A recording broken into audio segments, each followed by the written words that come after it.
சகோதர சகோதரிகளே, நான் ரெட் ஃபோர்ட்ல இருந்து சொன்னேன். அப்புறம் நான் இதை எல்லாருக்கும் தெரியும்படியா சொன்னேன். மறைமுகமா செய்யல. நான் கேக்குற மாதிரி சொன்னேன்.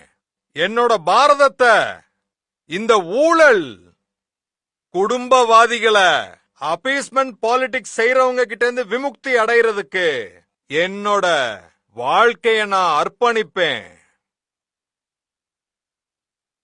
JMM, Congress, left, INDI alliance இதெல்லாம் தீமையோடைய ஒரு மிகப்பெரிய மாடல். நீங்க பாத்தீங்களா? இங்க காங்கிரஸோட ஒரு மந்திரி, அமைச்சர், அமைச்சரின் ஊழியர்கள், அப்புறம் ஊழியர்களுடைய வேலைக்காரங்க, அவங்க வீடுகள்ல இருந்து மலையளவு நோட்டுக்கட்டுகள் வெளியேறிக்கிட்டு இருக்கு. அந்த நோட்டுக்கட்டுகளுடைய மலை எந்த அளவுக்கு பெருசுன்னா அதை எண்ணி முடிக்கிறதுக்குள்ள மிஷின்களே கெட்டு போய்கிட்டு இருக்கு. நான் என்னுடைய வாழ்க்கையில இந்த அளவுக்கு நோட்டுக்கட்டுகளை கண் எதிர்க்க பார்த்ததே இல்ல. முதல் முறையா டிவியில பாத்துக்கிட்டு இருக்கேன். இதுக்கு முன்னாடி காங்கிரஸோடைய எம்பிஸ் வீட்ல இருந்து நோட்டுகளுடைய மலை வெளியேறிச்சு. இதுவும் நாடு பூரா பார்த்திருக்கு. எனக்கு சொல்லுங்க, இந்த காசெல்லாம் யாருக்கிட்ட இருந்து வெளியேறிக்கிட்டு இருக்கோ அவங்க யாருக்கு நெருக்கமானவங்க? ஆபீசர்ஸ் வீட்ல இருந்து பணம் வெளியேறிச்சு, அவங்க யாருக்கு நெருக்கமானவங்க?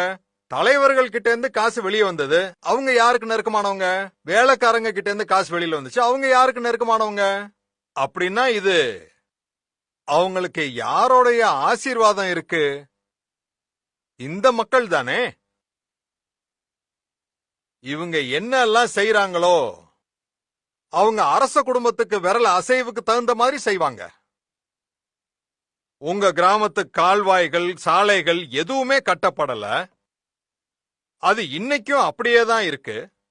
ஏன்னா அந்த பணம் மந்திரி கைக்கு போகும், அப்புறம் ஊழியர்கள் அவங்க வேலைக்காரங்கன்னு அப்படியே போய்கிட்டு இருக்கும். நண்பர்களே, இப்ப இது வெறும் ஆரம்பம்தான். நான் இன்னும் கூட நிறைய கஜானாக்களை தேட போறேன். நான் திருடர்களை நிம்மதியா தூங்க விட மாட்டேன். நான் அவங்களுடைய தூக்கத்தை பறக்கடிச்சிருவேன். அவங்களுடைய கஜானாக்களை காலி பண்ணிடுவேன். இந்த காசு உங்களுடையது. இந்த காசோட முதலாளி நீங்க. யாராலையும் இத கொள்ளையடிக்க முடியாது. மோடி அதுக்கான நடவடிக்கை எடுத்துக்கிட்டு இருக்காரு. அதனாலதான் அவங்க மோடிய சுடுறத பத்தி பேசிக்கிட்டு இருக்காங்க, அப்புறம் திட்டிக்கிட்டும் இருக்காங்க.